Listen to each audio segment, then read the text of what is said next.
Mm-hmm. And it's been somewhat intentional, and then, of course, there's the additional element that much of the technology has been secreted away by the powers that be, and we haven't had access to it. So this is something that all needs to come out in the open and be shared openly for everybody to be able to use. Well, it's interesting that you bring that up because I do some work on what I call the eighth intelligence. I work off of Gardner's multiple intelligences. I don't know if you're familiar with that. He was a professor at Harvard, and he was looking at the regular IQ test and saying, all this is really measuring is, kind of mathematical, logical intellect, and that there are so many other intellects, and he names 8 different intellects, like kinesthetic intelligence that an athlete would have, or spatial intelligence that allows a pilot to maneuver across the planet, musical intelligence, interpersonal intelligence, and intrapersonal intelligence. I mean, he names these 8 different types of intelligences that people have, and to one degree or another, we all have an expression of these intelligences. And so I came up with a theory that the one intelligence that we all have, but that we of a culture have not yet admitted to, is psychic intelligence. I was just thinking that. And when we admit that we as humans have psychic intelligence, someone asked me the other day, they said, well, how do you know that, you're safe with extraterrestrials, and how do you know that you're safe if you're, astral traveling to these other dimensions and using these other, exoconscious abilities? How do you know you're safe? And I said, well, I've got a psychic intuition, and right. I've learned how to navigate these places, and I know how to go home if I need to. Right, it's like, right. I've got the red shoes I click together, and it's all okay.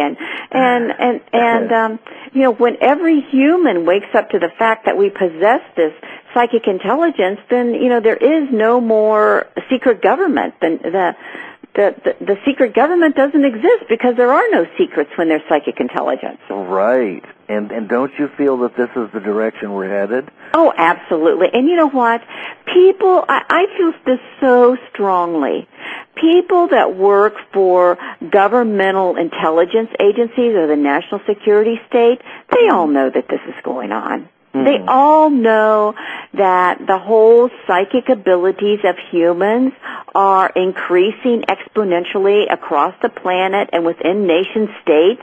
Mm-hmm. And within the entire planet Earth, and that, these secrets aren't long for the ruling. They just aren't. Yeah, they've been trying to slow it down with dozens and dozens of different types of matrices that will, keep us from advancing, but we're breaking through just about everything that they are throwing at us. Right, and it's funny, I was just watching before I knew that you were going to call me. I clicked briefly on CNN, and they had a whole talk about, just briefly listened to it, about the cyber war games that were being played, and, the whole grid collapsing.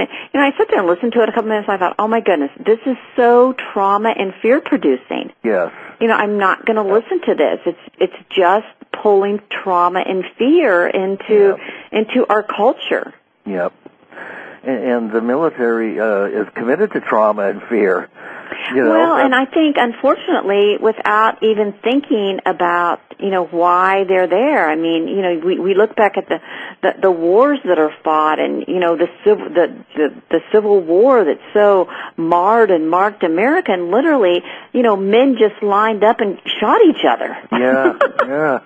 Across fields. They just stood in a field and killed each other. Insane. It was, and part of that is that almost that slavery soldier mentality. Yes. And we don't have to be slaves anymore because we're not slaves. We're incredible, intelligent, actually extraterrestrial beings. We are ETIs ourselves. Yes, I agree with you on that one. I agree with you totally. One of my guests was on a couple of weeks ago, and she brought up the idea that there's a vortex or a stargate that had opened up in the Gulf of Aden. And that she said, well, she was positing that it would be interesting if the ETs simply neutralized all the weapons and nobody could fire anything or use any of the weaponry. It would be the great equalizer. So at some point we have to break through that old paradigm that we've been, we've been led astray, and there's got to be some kind of turning point, whether it's the 100th monkey effect or, that we suddenly are telepathic and we just understand what's going on. And that's what I think is going to happen. And that's literally Terry Mansfield, who you may, consider having on your show at some point. I mean, she's a world-renowned international peace diplomat. She is a peace ambassador, and she not only talks about peace in terms of international diplomacy, but she also talks about it primarily in terms of just working with your own heart and your own mind. It starts every day in how you live your life. Are you going to get angry? Are you going to get violent? Or are you going to find a path of peace through, whatever it is that you're dealing with? It's quite powerful. And when you combine that with extraterrestrial intelligence, you go back to what Colonel Corso talked about in the Roswell book. When he talked about when he met the extraterrestrial, and the message was, the galactic mandate was, either we go in peace as an intergalactic species, or quite simply, we don't go. Right. So, either we get this and enact it and live it, or we don't go. Now, simultaneously, are there going to be some parts of our society that want to have the Star War? Well, yeah, sure. I'm sure that's, there are people that are going to do that. But we don't have to be a part of that. We can separate from that. That's right. And there may even be a literal separation between densities or dimensions at some point. Absolutely. Absolutely. If you're vibrating at a higher frequency, then you're no longer going to be part of a frequency that is, killing one another. And the whole idea of control and the illusion of controlling other people as slaves is such a low density, polarized idea that it's just, it's almost reprehensible. It's foolish. It's like little children, throwing rocks at each other, and these people. And actually, little children don't really act like that. I think they're socialized to act like that. Yeah. Most children are very pure. It's almost like we ETI humans are getting back to our original state of purity. Yes, that's a wonderful point, because look at all the indigos and crystals and millenniums and who knows? I mean, what the latest version is, but they're coming through so clean and pure from the other side. They're just like avatars. And I think it's like peace. It's all of that starts within us. When we no longer look at ourselves as a slave, a slave to the stock market, or a slave to the monetary system, or a slave to a medical complex, or a slave to the government. When we no longer see ourselves as a slave, then we ourselves in our own bodies drop that vibration, as you said, and then we gain the higher vibration, and we never treat anyone else like a slave again. Exactly. And we harm none. Right. Absolutely. That's really important to hold that creed, to harm none. And this is what advanced consciousness is. Advanced consciousness is not about, remote viewing to go in and blow up an installation in another government. I mean, advanced consciousness is really about, releasing and letting go some of these lower vibrations that are not going to define us anymore. That's right. And empowering those those fellow humans, other forms of ourselves, be they in other skin colors or other manifestations on the planet, empowering those people to bring them up, not to destroy them. Yes, absolutely. And seeing ourselves as, one world government. It's interesting. I heard Steve Bassett talk today, and he was talking about one world government. He goes, like, what's the one world government? Where is it? Who is it? What is it? And how it kind of changes every day. There's a new, faction that's heading it up every day. And, like he said, we are the one world government. When we as extraterrestrial intelligences with an exoconsciousness can step forward and say, this is the kind of planet that we want to live in. Yes. Then we become the one world government. That's right. That's right. But we all have to be on the same page.